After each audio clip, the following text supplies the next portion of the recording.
नमस्कार, बहुत स्वागत है आप सभी का बंसल न्यूज के इस खास कार्यक्रम आयुष्मान में। मैं हूं आपके साथ जया शर्मा।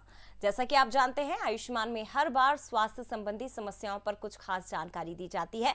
तो इसी कड़ी में आज हमारे साथ हैं डॉक्टर मयंक जादौन, जो बंसल हॉस्पिटल में हृदय शल्य चिकित्सा विशेषज्ञ हैं। डॉक्टर जादौन, सबसे पहले बहुत स्वागत है आपका।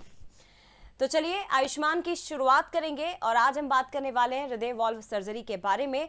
इससे जुड़े हुए तमाम सवाल और उनके जवाब हम डॉक्टर मयंक से लेंगे। शुरुआत करते हैं डॉक्टर मयंक। सबसे पहला सवाल तो यही है, वॉल्व सर्जरी आखिर होती क्या है और कब की जाती है सर? वॉल्व सर्जरी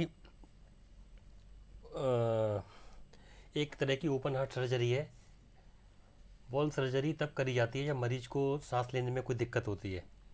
जैसे मरीज कभी ओपीडी में आता है, वो कहता है हमसे कि डॉक्टर साहब मेरी सांस फूल रही है, मेरे को चलने में दिक्कत हो रही है, या मेरे दिल की धड़कन बढ़ जाती है। तो हम उसका फिर दो तरीके की होती है, सांस फूलने को भी दो तरीके से डिफ्रेंशिएट कर सकते हैं। एक होता है रेस्पिरेटरी कॉजेज़, एक होता है कार्डियक कॉजेज़। फिर हम कार्डियक कॉजेज़ के लिए एवेल्यूएट करवाते हैं। तो फिर हम पेशेंट को देखते हैं, स्टेथोस्कोप लगा कर देखते हैं, फिर हम उसको इको के लिए भेजते हैं पेशेंट्स को। इको की जब रिपोर्ट आती है तो वॉल्व सर्जरी उस केस में इंडिकेटिव होती है। जैसे जब इको की रिपोर्ट में आता है कि किसी वॉल्व में सिकुड़न है जी। या किसी वॉल्व का एक नॉर्मल एरिया होता है। किसी भी हृदय में 4 तरह के वॉल्व होते हैं, एओर्टिक, माइट्रल, ट्राइकस्पिड और पल्मोनरी वॉल्व। जी। अब 4 तरह की वॉल्व में, जैसे यूजुअल इंडिया में फीमेल्स में माइट्रल लेफ्ट साइड का जो हार्ट होता है, इसमें 2 वॉल्व होते हैं, माइट्रल और एओर्टिक। जब वॉल्व सिकुड़ जाए किसी बीमारी की वजह से, वो मैं बताऊंगा आपको, और या वॉल्व में से लीकेज हो, जी। जब उसका कोई भी, या कार्डियोलॉजिस्ट कहते हैं कि अब आपको ऑपरेशन करवाना पड़ेगा क्योंकि वॉल्व का साइज़ आपका एक नॉर्मल से लेके बहुत नीचे चला गया है। अगर हम उस सर्जरी को डिले करते हैं या कुछ नहीं करते हैं तो मरीज को अनियमित धड़कन, जिसको हम पाल्पिटेशंस कहते हैं, हार्ट रिदम बहुत इरेगुलर होती है और मरीज को सांस लेने में दिक्कत होती है। तो जिन कंडीशंस में वॉल्व में सिकुड़न या लीकेज होते हैं, तो उस कंडीशन, सीवियर या मॉडरेट कंडीशंस में, उस कंडीशन से हम वॉल्व सर्जरी के लिए हम उसको मरीज को बोलते हैं कार्डियक सर्जरी में। सर, अभी आपने एक बात कही कि कई पेशेंट आपके पास आते हैं कि उन्हें सांस लेने में तकलीफ हो रही है। तो क्या अगर किसी मरीज को सांस लेने में प्रॉब्लम है तो उन सभी को डरने की जरूरत है? क्या उन सभी को वॉल्व सर्जरी की जरूरत पड़ती है या वो सिचुएशन पर डिपेंड करता है? नहीं, ऐसा मैंने आपको जैसे पहले बताया कि सांस लेने में दिक्कत, ये इसकी 4 ग्रेडिंग्स होती है। कि मरीज जो है, एक तो नॉर्मल है कि मतलब नॉर्मल एक्टिविटी कर सकता है। जैसे न्यूयॉर्क 4 स्टेज है, न्यूयॉर्क हार्ट एसोसिएशन की 4 स्टेजेस हैं कि मरीज नॉर्मल है, उसको नॉर्मल काम करने में कोई दिक्कत नहीं होती है थोड़ी सी। फिर होता है कि नॉर्मल काम करने में थोड़ा थक जाता है, सेकंड स्टेज। फिर नॉर्मल काम करने में, रूटीन नॉर्मल काम मीन्स यहाँ से लेकर 300 मीटर चलना है, 400 मीटर चलने में मोर देन यूजुअल एक्सर्शन होता है। चौथी स्टेज जिसको हम कहते हैं कि सिटिंग में ही उसको दिक्कत हो रही है, सांस फूल रही है। तो सांस फूलने का मैंने जैसे आपको बताया कि 2 वो होते हैं हमें जो एवेल्यूएट करने हैं, या तो फेफड़ों का कारण है या कार्डियक कारण है। अगर फेफड़ों का कारण नहीं है, अगर हम ऑस्कल्टेट करके मतलब स्टेथोस्कोप लगा के देखते हैं, तो डेफिनेटली कार्डियक कॉज होता है। उसके लिए फर्स्ट इन्वेस्टिगेशन हम इकोकार्डियोग्राम करवाते हैं। अगर इकोकार्डियोग्राम में आता है कि आपके वॉल्व बहुत सिकुड़ गया है या लीकेज बहुत हो गई है, और ईसीजी में आता है कि आपकी धड़कन अनियमित हो गई है, जिसको एट्रियल फिब्रिलेशन कहते हैं, उस कंडीशंस में फिर हम पेशेंट्स को बोलते हैं कि आपको वॉल्व सर्जरी की ज़रूरत पड़ेगी। अगला सवाल मेरा यह है सर आपसे कि हृदय या रक्त वाहिकाओं में जब वॉल्व खराब होता है तो उसके सिम्टम क्या होते हैं? पेशेंट कैसे पहचाने, या कौन सी ऐसी परिस्थितियां होती हैं कि उन्हें लगता है कि अब शायद हमें डॉक्टर के पास जाने की जरूरत आन पड़ी है? बिल्कुल, जैसे मैंने आपको बताया सांस लेने में दिक्कत। सांस लेने में दिक्कत मीन्स कोई मरीज कहता है कि मेरी थोड़ा सा चलता हूँ, मेरी सांस फूल जाती है, जो इन जनरल। वॉल्व सर्जरी की खासियत है, मैं पहले बता दूं आगे बढ़ने से पहले, कि ये लो सोशियो इकोनॉमिक स्टेटा, मतलब गरीब तबके में ज़्यादा होती है। जी। तो जैसे कोई फीमेल आया या मेल आया कि डॉक्टर साहब मेरे को सांस लेने में दिक्कत हो रही है, मेरी सांस फूल जाती है, मेरे को चेस्ट पेन होता है, मेरे को ऐसा लगता है कि मेरा हार्ट धड़क रहा है, तेज़ी से धड़क रहा है या निकल निकल के बाहर आ रहा है, जैसे पाल्पिटेशंस कहते हैं। या मरीज कभी कहता है कि मैं एक आध बार मेरे को चक्कर भी आने की लग रहा था, मेरे को लाइट हेडेडनेस हो रही थी। तब हम सोचते हैं कि इसको, फिर हम स्टेथोस्कोप लगा के देखते हैं, फिर मैंने बताया इको कराते हैं। तो डिस्निया मीन्स सांस फूलना, छाती में दर्द, दिल की धड़कन अनियमित हो जाती है, जो ईसीजी पे भी दिखती है और मरीज भी खुद बताता है इसको। और बहुत क्रोनिक कंडीशंस में, जिसको गांव का मरीज है 10-12 साल से वॉल की समस्या है, इसको इग्नोर करता जा रहा है। वॉल के संग एक अच्छी चीज़ ये है कि वॉल की बीमारी आपको कुछ समय देती है। एक्चुअल में हार्ट एमआई होता है कार्डियक सर्जरी में, जैसे कोरोनरी आर्टरी, उसके मुकाबले तो मरीज इग्नोर करता है। तो कई मरीज जो इग्नोर करते हैं 5 साल तक, 6 साल तक, उनको हार्ट फेलियर के भी सिम्टम्स आना शुरू हो जाते हैं। उनका राइट साइड का, दाहिने तरफ का पैर सूजने लग जाता है और कई बार मुंह से खून भी आने लग जाता है, जिसको गांव में मरीज काफ़ी हद तक टीबी से मिसकंसेप्शन हो जाता है कि टीबी है। तो सांस फूलना, धड़कन, अनियमित धड़कन, या एकदम से फेलियर के सिम्टम्स मीन्स लेट रहा है रात में तो दिक्कत हो रही है, पाँव में सूजन आ रही है, तो इसका मतलब उसको वॉल सर्जरी उसको इंडिकेटेड है और वो धीमे धीमे सर्जरी की तरफ जा रहा है मरीज। ये सिम्टम्स हैं। ये कुछ सिम्टम्स हैं जिनको ध्यान रखने की बहुत ज़रूरत है, क्योंकि जिस तरह आपने बताया सर कि ग्रामीण इलाकों में लोग आपके पास इस तरह के पेशेंट बहुत आते हैं, लेकिन कई बार वो समझ भी नहीं पाते कि वाकई में उन्हें ऐसी कोई परेशानियां हैं या कोई और दिक्कत है। छोटी सी भी परेशानी अगर होती है तो वो उसे बहुत गंभीर बीमारी के तौर पर देखने लगते हैं और दहशत में ज़्यादा आ जाते हैं, डर बहुत ज़्यादा इन पर हावी हो जाता है। डॉक्टर मयंक, जब इस तरह के पेशेंट आपके पास आते हैं तो आप उन्हें डील कैसे करते हैं सर?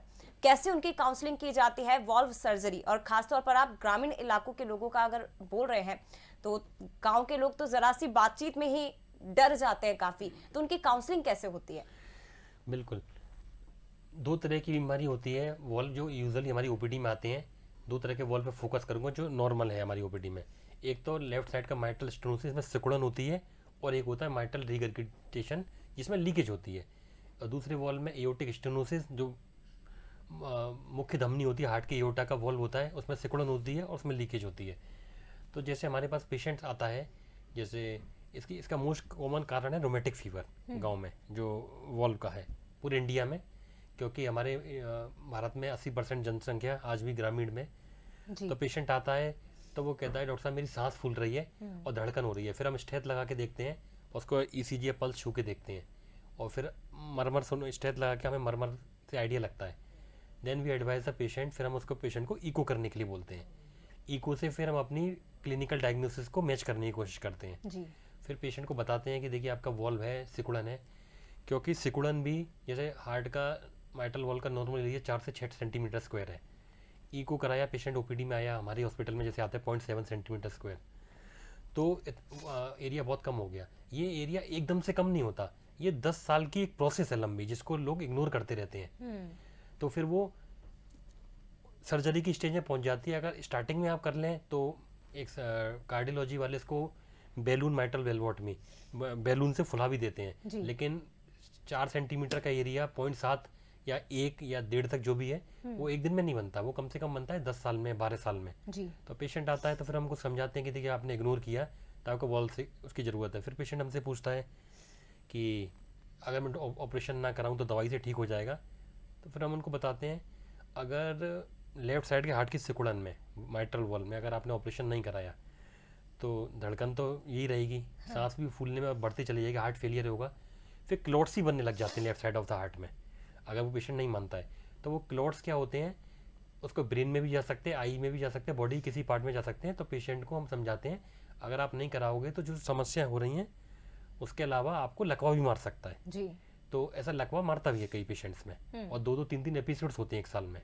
तो बेटर ये है किसी अपने भरोसेमंद डॉक्टर के पास जाके, जो बंसल हॉस्पिटल हम कर रहे हैं, तो जाएं और फिर डॉक्टर की जो भी सलाह है उसका फिर पालन करें। और ये बहुत महत्वपूर्ण बात डॉक्टर मयंक आपने कही है कि धीरे धीरे ये प्रोसेस बढ़ती है। अगर वॉल्व खराब है तो वो ऐसा नहीं होता है कि अचानक से आपका वॉल्व खराब हो गया हो।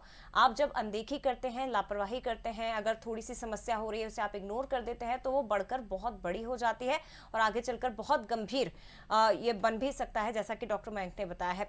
डॉक्टर मयंक, वैस्कुलर सर्जरी क्या होती है, किस प्रकार के वॉल्व इसमें लगाए जाते हैं, कैसे की जाती है सर? अब जैसे हमने किसी मरीज को बताया कि हम 2 तरह के वॉल्व्स होते हैं, हमने अगर पेशेंट रेडी है कि डॉक्टर साहब मैं ऑपरेशन करवाने के लिए तैयार हूँ, तो 2 तरीके के पेशेंट्स होते हैं, 60 साल से ऊपर के और 60 साल से नीचे के पेशेंट्स किसी भी ओपन हार्ट सर्जरी में। तो 2 तरीके के वॉल्व होते हैं, एक मेटल के होते हैं, धातु के वॉल्व कहते हैं जिसको हम, एक जानवर की चमड़ी से या जानवर की जुगुलर वेन से या जानवर के किसी भी वो वाइन पेरिकार्डियम से बनाए जाते हैं वॉल्व। तो एक तरफ होते हैं मेटल वॉल्व्स, धातु के वॉल्व जो सस्ते आते हैं, और एक तरफ जो जानवर के उससे बनाए जाते हैं, तरह तरह के वॉल्व्स आ रहे हैं इंडिया में अब, का मैन्युफैक्चर भी हो रहे हैं। वो वॉल्व्स होते हैं तीन गुना करीब महंगे मेटल वाले वॉल्व के। तो दो तरीके के वॉल्व्स के लिए हम सजेस्ट करते हैं। 60 ईयर से कम के लोगों में हम यूजुअली प्रेफर करते हैं कि मेटल का वॉल्व डलवाए पेशेंट। मैं बताऊंगा आगे क्यों ऐसा। और 60 ईयर से ऊपर के पेशेंट्स में हम कहते हैं कि आप टिश्यू वॉल्व डलवाइए, इसको हम टिश्यू वॉल्व कहते हैं। और जैसे कि कोई प्रेग्नेंट फीमेल्स है, जैसे कि जिसको कंसीव करना है या उसको एक बच्चा है दूसरा बच्चा करना है, उसमें भी हम कोशिश करते हैं कि हम, भले ही वो 35 साल की है, भले 60 साल से कम के क्राइटेरिया में, कि आप भी बायोप्रोस्थेटिक वॉल्व डलवाइए। इसका एक कारण है, जो मेटल का वॉल्व हम डलवाते हैं उसमें मरीज को खून पतला करने की दवाई आजीवन खानी पड़ती है। उसकी लाइफ एक्सपेक्टेंसी वॉल्व की 100 ईयर्स तक हम कहते हैं अगर कोई वो। तो खून पतला करने की दवाई इसलिए खाती है क्योंकि हम जब ऑपरेशन करते हैं तो वो एरिया रो हो जाता है, तो उसमें क्लॉट बनने के चांसेस रहते हैं। तो 60 साल से ऊपर के कम लोगों में क्या है, तो क्लॉट ना हो उसके लिए हम एक खून पतला करने की ब्लड थिनर मेडिसिन देते हैं, जिसके अपने अपने साइड इफ़ेक्ट्स हैं। और उसके लेकिन लाइफ एक्सपेक्टेंसी 100 ईयर्स है। धातु के वॉल्व जो है बायोलॉजिकल वॉल्व, उसकी लाइफ एक्सपेक्टेंसी 10 से 12 ईयर्स है एक्चुअल में आज मेडिकल साइंस में। उसको बात क्या है कि अगर मेटल का वॉल्व सही चलता है, अगर मरीज अपने पर कंट्रोल करता है और 3-3 2-2 महीने डॉक्टर की सलाह पे जांच करवाता रहता है, तो वो वॉल्व लाइफ एक्सपेक्टेंसी बहुत ज़्यादा है। बायोलॉजिकल वॉल्व फिर उसमें दोबारा ऑपरेशन करने की ज़रूरत नहीं पड़ेगी। बायोलॉजिकल वॉल्व में आपको 10 to 15 ईयर्स के बाद दोबारा ओपन हार्ट सर्जरी की ज़रूरत पड़ती है जी। तो प्रेग्नेंट फीमेल्स में हम 30 या 40 का जो स्ट्रेटा है, उसमें हम इसलिए बायोलॉजिकल वॉल्व्स के लिए कहते हैं कि प्रेगनेंसी कंसीव करने के टाइम उसकी अपनी एंटी कोगुलेशन जो ब्लड थिनर मेडिसिन हैं, उसकी अपनी कॉम्प्लिकेशंस होती हैं जो बहुत ही गंभीर भी हो सकती हैं। जी।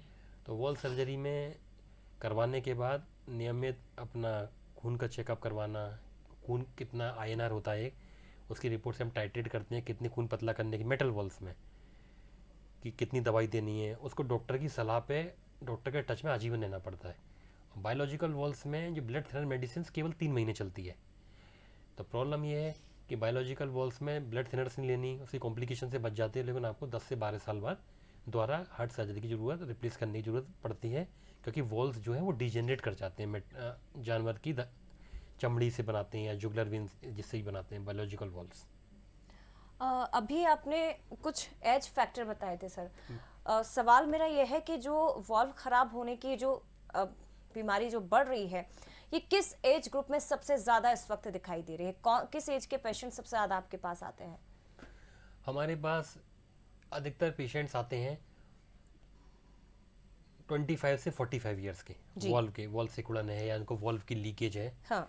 देखिए, सिकुड़न जिसको हम स्टेनोसिस कहते हैं अपनी मेडिकल साइंस में, और रिगर्जिटेशन जिसमें वॉल्व लीकेज है, दोनों अलग अलग तरह की चीज़ है। सिकुड़न वाले मरीज आते हैं वो 25 से 45 वाली एज में अधिकतर रहते हैं। कोई स्पेसिफिक नहीं है, लेकिन मेजर पेशेंट्स जो आ रहे हैं मैं आपको वो बता रहा हूँ कि वो उस एज में आते हैं। और लीकेज के अलग अलग कारण हो सकते हैं। लीकेज के लिए इन्फेक्टिव एंडोकार्डाइटिस में हार्ट में कोई इन्फेक्शन हो गया हो, या हाइपरटेंशन से कई बार धमनी फट जाती है जिसको हम एओर्टिक डिसेक्शन करते हैं, तो उसमें एओर्टिक वॉल्व में भी लीकेज हो सकता है, वो 60 साल में भी हो सकता है। और जैसे किसी पेशेंट्स को कोई हड्डी की बीमारी जिसको एनकाइलोजिंग स्पॉन्डिलाइटिस कहते हैं, या कोई कनेक्टिव टिश्यू डिसऑर्डर्स हैं। और वैसे तो कारण 10-12 हैं वॉल्व के अपने, लेकिन अगर मेजर जो OPD में हम देखते हैं अपने इंडिया में मेजर हॉस्पिटल्स में, तो 20 से 45 साल तक के लोगों ज़्यादा आते हैं वॉल्व की बीमारी लेकर। 25 की एज से अगर वॉल्व खराब होने की समस्या शुरू हो रही है, तो ये इसे नॉर्मल माना जाएगा सर, या इसे बहुत उतनी ही गंभीरता के साथ अब लेना होगा, खासतौर पर यूथ को? अगर 25 की ईयर्स पे वॉल्व ख़राब आपको किसी डॉक्टर ने बता दिया, तो उसको बहुत गंभीरता से लेना होगा। यूजुअली लोग इसको इग्नोर इसलिए करते हैं क्योंकि मैंने जैसे पहले बताया, कोरोनरी आर्टरी डिजीज़ में क्या होता है, हार्ट एकदम से इसको अटैक आता है जी।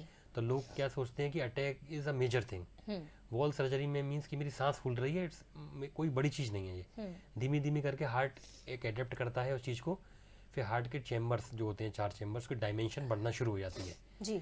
जितना, जैसे मैंने पहले बताया, अगर 25 साल में 26 साल में अगर डॉक्टर ने आपको इंडिकेशन बोला कि आप ओपन हार्ट करा लीजिए, आपका बिल्कुल इंडिकेशन बन रहा है, आप उस चीज़ को डिनाई करते जाते हैं, तो आपका हार्ट की धड़कने की क्षमता, जिसको हम ईएफ कहते हैं, वो धीमे धीमे कम होना शुरू हो जाती है। तो जैसे जैसे एज प्रोसीड करती है, हार्ट का ऑपरेशन के बाद रिकवरी की संभावना धीमे धीमे कम होना शुरू हो जाती है। तो बेटर ये है कि आप अगर डायग्नोस हो गया है तो नियमित फॉलोअप, जो आपको एडवाइस कर रहे हैं डॉक्टर, उसको आप बिल्कुल फॉलो करिए। डॉक्टर मयंक, वॉल्व सर्जरी जब करवाई जाती है तो ये आपकी पूरी लाइफ टाइम के लिए एक सॉल्यूशन है, या एक बार अगर किसी पेशेंट ने सर्जरी करवा ली तो दोबारा उसको जीवन में या लाइफ में कभी भी सर्जरी की जरूरत पड़ सकती है? क्या ये एक बार ही होता है, इससे पूरा सॉल्यूशन हो जाता है? मैं जैसे बताया कि मेटल की वॉल्स में जैसे डालते हैं, धातु के वॉल्व हैं जिनकी लाइफ एक्सपेक्टेंसी हम कहते हैं कि 100 साल तक चलेंगे, बशर्ते कि आप नियमित ब्लड थिनर्स मेडिसिन लेते रहें। हाँ। अब गांव के पेशेंट्स क्या होता है, जैसे हम ओपीडी में देखते हैं, एक आईएनआर है जिसको हम नापते हैं, मतलब ओपीडी में करवाते हैं, वो 2 to 3 रखना पड़ता है वॉल सर्जरी में। 2 to 3 मीन्स नॉर्मल। तो एक डबल एज स्वार्ड है, दो धारी तलवार है, अगर वो 1-1.5 में चला जाता है तो मतलब खून गाढ़ा हो रहा है, मतलब फिर वॉल्व धीमे धीमे करके काम करना बंद कर देगा, मतलब खून का थक्का जम जाएगा, वॉल्व काम करना धीमे धीमे बंद कर देगा, फिर सांस फूलना शुरू हो जाएगा। अगर 3 से ऊपर जाके जैसे 4, 5, 6, 7, कई पेशेंटों का 8 भी हो जाता है, उसमें क्या होता है, पेशेंट्स को अपने आप स्पॉन्टेनियस ब्लीडिंग भी शुरू हो जाती है, पेशाब में हो गई या ब्रेन में हो गई, स्ट्रोक हो गया, या कहीं से भी मतलब लेटरिन के रास्ते ब्लीडिंग शुरू हो गई। तो वॉल सर्जरी में इस चीज़ का बड़ा ध्यान रखना है कि आपको, अगर आपका मेटल का वॉल डला है तो आईएनआर जो है उसको बिल्कुल टाइटेड करके रखना है। अगर आप नहीं उसको करते हैं, अगर उसको नहीं करते हैं तो खून पतला होने की मैंने आपको कॉम्प्लिकेशन बताई, और खून अगर गाढ़ा ज़्यादा हो गया और आपने नहीं ध्यान दिया तो हो सकता है 2 लीफलेट्स होती हैं वॉल में, इसका बाई लीफलेट कहते हैं, तो वो एक लीफलेट पे क्लॉट जम जाता है, फिर वॉल बैठ जाता है बिल्कुल। और कई दिनों बाद जब हम दोबारा लेते हैं कि पेशेंट्स आता है कंप्लेन करके, फ्री को करवाते हैं, तो हमें कई बार 5 to 10% केसेस में अगर पेशेंट नहीं मानता है तो हमें दोबारा सर्जरी की भी ज़रूरत पड़ती है इसमें। और जैसे मैंने बोला, ये तो रहा मेटल वॉल, धातु का वॉल, और बायोलॉजिकल वॉल्स में 10 to 15 ईयर्स के बाद आपको आवश्यकता पड़ती ही पड़ती है दोबारा ओपन हार्ट सर्जरी की। लाइफस्टाइल किस तरह की होती है सर, जब वॉल्व चेंज होता है आपका, ये सर्जरी जब आप करवाते हैं तो उसके बाद आपको किन किन बातों का ध्यान रखना होता है, पेशेंट को कौन कौन सी सावधानियां बरतनी होती है, लाइफस्टाइल में कितना बदलाव आ जाता है सर्जरी के बाद? यूजुअली जैसे हमने आज ऑपरेशन किया, 7 डेज आफ्टर 5 to 6 डेज हम पेशेंट्स को डिस्चार्ज कर देते हैं अपनी हॉस्पिटल से। फिर धीमे धीमे करके इसकी ओपन हार्ट सर्जरी में जो हड्डी काटी जाती है वो जुड़ना शुरू होती है, तो 1-1.5 महीने में patient within 1 to 1.5 months patient अपने नॉर्मल रूटीन की तरफ धीमे धीमे चलना शुरू हो जाता है। तो फिर हम, और फिर नॉर्मल रूटीन को कर सकता है, ड्राइविंग कर सकता है, सीढ़ियाँ चढ़ सकता है, और पेशेंट को फिर सांस लेने की दिक्कत या दिल की धड़कन, जिसकी हम दवाइयाँ भी देते हैं पोस्ट ऑप में भी, धीमे धीमे उसको महसूस होता है पेशेंट को। उसके बाद जो पेशेंट को सबसे बड़ी सावधानी की ज़रूरत है कि पेशेंट को ओपन हार्ट सर्जरी के बाद अपना वजन नहीं बढ़ने देना है। अगर नमक का सेवन ज़्यादा करेगा, फ्लूइड वगैरह का भी हम कहते हैं कि 2-2.5 लीटर तक पानी पियो, पानी means all forms of liquid, coconut water या पानी जो भी पी रहे हैं, ऑल फॉर्म्स ऑफ लिक्विड। अगर पेशेंट का, क्योंकि जैसे जैसे पेशेंट का वजन बढ़ता है, पेशेंट मान लीजिए ऑपरेशन के टाइम पे 40 किलो का था, ऑपरेशन के बाद 1 साल के अंदर 55 किलो का हो जाएगा। तो हार्ट को पंप करने के लिए पहले 40 किलो के आदमी को सपोर्ट करना पड़ रहा था, 55 किलो के इसको सपोर्ट करना पड़ रहा था। तो वजन नहीं बढ़ने देना है और प्रिकॉशंस देनी है अपना। अगर मेटल का वॉल डला है तो नियमित डॉक्टर जैसे आपको प्रिस्क्राइब कर रहे हैं, खून पतला करने की जांच करनी है, अपना आईएनआर जिसको कहते हैं। और खाने पीने में हरे पत्ते की सब्जी का हम मेटल वॉल डालते हैं तो परहेज बताया जाता है, क्योंकि वो एसीट्रोम की दवाई जब हम देते हैं तो खून पतला करने की, अगर हमारे पत्ते की सब्जी जैसे पालक वगैरह या ज़्यादा खाते हैं तो दवाई का असर कम हो जाता है, फिर खून गाढ़ा होना शुरू हो जाता है। प्रिकॉशंस में मैं फिर बताना चाहूँगा, हरे पत्ते की सब्जी मेटल वॉल्स में, वजन नहीं बढ़ने देना है, फ्लूइड का इंटेक जितना डॉक्टर प्रिस्क्राइब करे उतना ही लेना है, कुछ डॉक्टर बोलते हैं 2.5-3 वो इको रिपोर्ट के हिसाब से, और नमक का सेवन कम करना है। अदरवाइज़ अगर सब चीज़ें, और आईएनआर करवाते रहना है। अगर पेशेंट सब चीज़ों को फॉलो करता है तो मैंने ऐसा भी देखा है अपने ट्रेनिंग में कि पेशेंट 25-25 साल भी ओपन हार्ट सर्जरी किया, वॉल किया, तो उन्हें दोबारा वॉल की सर्जरी की ज़रूरत नहीं पड़े। खाने पीने का परहेज सर लाइफ टाइम रहता है क्या? कितने समय तक रहता है कि आपको क्या खाना है और क्या नहीं खाना है, जो प्रिकॉशंस आप देते हैं? इन जनरल आप not only in wall surgery, हाँ, आपको इन जनरली वजन बढ़ना कोई भी अच्छा सिम्टम नहीं है बिल्कुल। अगर एक्सरसाइज करी जाए। हाँ, तो हमारी तरफ से केवल थोड़ा सा नमक कम खाइए, हरे पत्ते की सब्जी कम खाइए, उसके अलावा हमारी तरफ से कोई वो नहीं है कि चिकन खाना चाहता है पेशेंट या नॉन वेज वेज वगैरह। बट आप अपना वजन को अनियमित रूप से एकदम से ना बढ़ने दें, क्योंकि हार्ट पे लोड पड़ेगा। अदरवाइज हमारी तरफ से एज सच कोई प्रिकॉशंस नहीं रहते हैं, और पेशेंट फॉलोअप में आते रहते हैं। आईएनआर वगैरह का समझा दिया जाता है उनको कि वो खून पतला करने की जांच, और अगर सब कुछ ठीक रहता है तो ईयरली हम इको करवा लेते हैं कि हमारा वॉल सही चल रहा है या नहीं चल रहा। जी। अदरवाइज कोई ऐसा स्पेसिफिक प्रिकॉशन नहीं है वॉल सर्जरी में। ओके। अगर किसी पेशेंट को पहले से ही कोई दिक्कत हो, कोई परेशानी हो, कोई बीपी का पेशेंट है या डायबिटीज़ या शुगर है उसे, तो क्या उसे भी ये सजेशन दिया जाता है कि वो वॉल्व चेंज करवा ले, या उसमें थोड़ी सी और परेशानियां होती, कोई जोखिम होता है? अगर कोई डायबिटीज़ का पेशेंट है, उसको अगर वॉल्व खराब है उसका, जी। तो डायबिटीज़ से ऑपरेटिव रिस्क, जैसे किसी पेशेंट का वॉल्व का 2% है तो 4% हो जाता है। डायबिटीज़ या ब्लड प्रेशर या फैमिलियल कोई हिस्ट्री है आपकी, या आपका कोलेस्ट्रॉल बढ़ा रहता है, कोई भी कोमॉर्बिडिटीज़ मीन्स वॉल्व की बीमारी के साथ अगर कोई भी फैक्टर और एसोसिएटेड है, तो जाहिर सी बात है कि डायबिटीज़ के साथ किसी भी ऑपरेशन को कराएंगे तो सावधानी ज़्यादा बरतनी पड़ेगी ऑपरेशन के टाइम पे भी। ऑपरेशन के बाद वुंड जो होता है वो इन्फेक्ट ना कर जाए, और अगर ऑपरेशन के बाद सब कुछ ठीक होकर घर चला जाता है मरीज़, तो आपको उसको शुगर को बहुत कंट्रोल में रखना पड़ेगा। नहीं तो अगर शुगर पे को कंट्रोल में नहीं होगा तो फिर कॉम्प्लिकेशंस या कोई भी अनियमित धड़कन वगैरह सारी चीज़ें जो भी डायबिटीज़ के कॉम्प्लिकेशन होते हैं वो साइड बाय साइड चलते रहेंगे। ओके। मैंने कहीं पढ़ा था सर कि एक तो वॉल्व रिप्लेसमेंट जो आप बता रहे हैं सर्जरी, और एक वॉल्व रिपेयर, ये दोनों मरीज की कंडीशन पर ही डिपेंड करता है कि उसकी स्थिति कैसी है, उसके बाद ही एक्सपर्ट या जो सर्जन्स होते हैं वो ये डिसीजन लेते हैं कि इसमें रिपेयरिंग की ज़रूरत है या फिर इसे रिप्लेस ही करना सही होगा। बिल्कुल। मैंने जैसे बताया कि वॉल्व की बीमारी दो तरह की होती है। स्टेनोसिस मीन्स सिकुड़ गया वॉल्व, कैल्शियम जमा हो गया या सिकुड़ गया, या फाइब्रोसिस मीन्स चिपक गया या लीकेज है। जी। तो सिकुड़न वाले में अधिकतर अगर बहुत ज़्यादा सिकुड़ा होता है तो वॉल्व रिपेयर नहीं हो सकता। अधिकतर वॉल्व रिपेयर हम ट्राई करते हैं जिसमें लीकेज होता है वॉल्व में, उसके लिए भी हम इको करते हैं। इको से देखते हैं कि वॉल्व की जो लीफलेट है कंडीशन कैसी है। जी। इको करते हैं ओपीडी में, फिर ओटी में एक टी प्रोब डाल के देखते हैं। अगर हमें लगता है कि वॉल्व रिप्लेस नहीं करना पड़ेगा, रिपेयर से काम हो जाएगा, तो हम ये फैसला ये सोच के लेते हैं अगर वॉल्व रिपेयर हो सकता है लीकेज में तो हम रिपेयर ही करने की कोशिश करते हैं, क्योंकि हम भी नहीं चाहते किसी वॉल्व को रिप्लेस करके किसी पेशेंट को एंटी कोगुलेशन या ब्लड थिनर्स पे रखा जाए, जी। जैसे मेटल वॉल रिप्लेस करके डालते हैं, क्योंकि एंटी कोगुलेशन या ब्लड थिनर्स की अपनी कॉम्प्लिकेशंस होती हैं जैसे मैंने बताया। जी।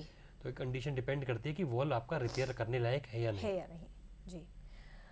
ये कितनी सेफ है सर इस वक्त? जो तमाम ऑडियंस आपको देख रही होगी उनके दिमाग में, क्योंकि शुरुआत में ही मैंने आपसे ये पूछा था कि सर्जरी का नाम सुन के ही नॉर्मल लोग डर जाते हैं कि सर्जरी होनी और घबरा जाते हैं, तो ये जो पूरी प्रोसेस है वॉल्व रिपेयर की या सर्जरी की, कितनी सेफ है?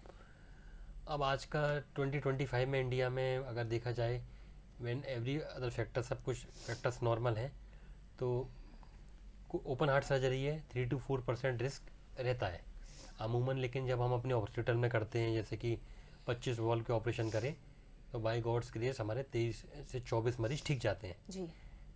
We can try for every patient अच्छे से।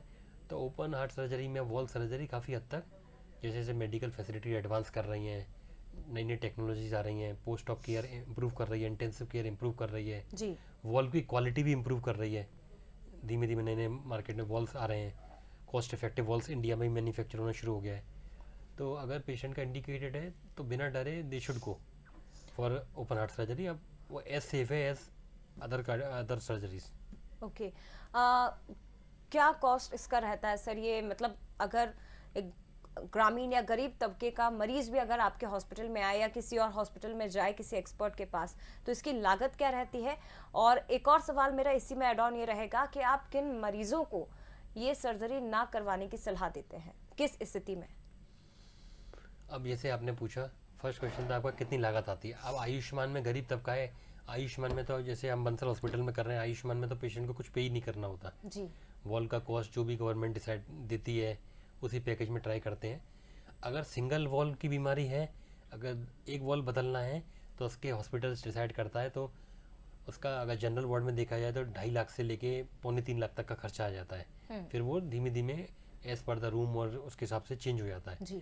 अगर उसमें वॉल की कॉस्ट होती है 70,000 की, हर तरह का होता है, हम पेशेंट्स को ऑप्शंस देते हैं कि अगर बायोप्रोस्थेटिक मेटल का वॉल डलवाना है उसमें भी कॉस्ट आती है, 3-4 तरह का वॉल्व आता है जो 35,000 से शुरू होते हैं, 70, 90, 1,20,000 तक जाते हैं ONX के या सोरेन के वॉल्स।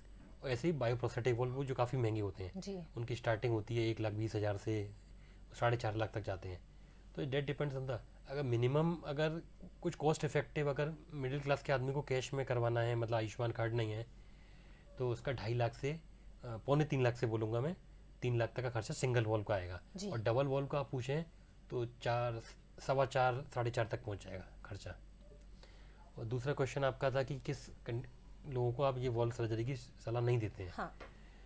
अब जैसे किसी पेशेंट को, जैसे कि हार्ट का पंपिंग एक्शन है काफ़ी लंबे समय से, बहुत, जैसे हार्ट का नॉर्मल पंपिंग इजेक्शन फ्रैक्शन इसको कहते हैं 55 to 60% होता है। जी।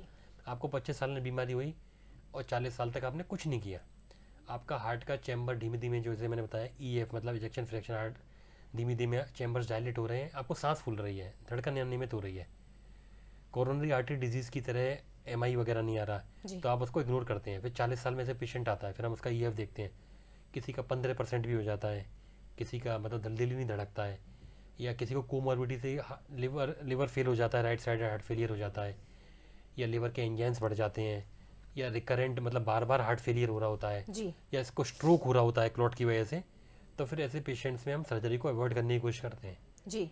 या फिर बहुत ज़्यादा हाई रिस्क बता के करते हैं, लेकिन अधिकतर अगर इंडिकेशन नहीं बनता तो फिर ऑपरेशन नहीं करते। बहुत महत्वपूर्ण जानकारी डॉक्टर मयंक आपने दी है, क्योंकि ये जानना लोगों के लिए ज़रूरी था कि वॉल्व सर्जरी है क्या, कैसे होती है, इसमें रिस्क क्या होते हैं। लेकिन ये बिल्कुल तय है कि अगर किसी को ज़रूरत है, उसकी वॉल्व सर्जरी होती है, तो उसकी लाइफस्टाइल पूरी तरह से ठीक रहेगी, वो नॉर्मल जीवन बाकी लोगों की तरह आसानी से जी भी सकता है। फिलहाल बहुत धन्यवाद आपका डॉक्टर मयंक जादौन हमारे साथ जुड़ने के लिए और इतनी महत्वपूर्ण जानकारियाँ हमारे दर्शकों तक पहुँचाने के लिए। धन्यवाद। तो इसी के साथ आयुष्मान में फिलहाल के लिए इतना ही। देश और दुनिया की बाकी बड़ी खबरों के लिए आप देखते रहिए बंसल न्यूज़। नमस्कार।